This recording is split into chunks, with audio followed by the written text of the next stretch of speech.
দণ্ডবিধির ৩০৯ ধারা অনুযায়ী কেউ যদি আত্মহত্যার চেষ্টা করে এবং আত্মহত্যার চেষ্টা করতে যেয়ে যদি বেঁচে যায়, তাহলে এই ৩০৯ সেকশন অনুযায়ী তার 1 বছর সশ্রম কারাদণ্ড এবং অর্থদণ্ড দণ্ডিত হবে। এটাই হলো ফৌজদারি কার্যবিধির বিধান।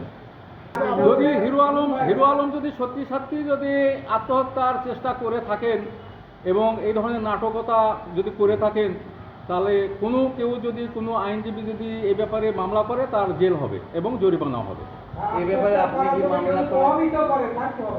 হ্যাঁ, এবং আমি ব্যক্তিগতভাবে আইনজীবী হিসাবে এই ধরনের অপরাধ করার কারণে আমি মামলা করতে পারি।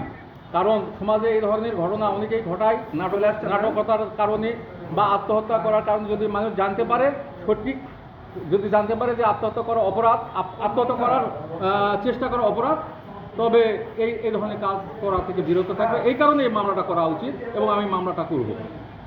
ধন্যবাদ। আমি মোহাম্মদ আব্দুল মান্নান মণ্ডল, জজ কোর্ট, বগুড়া।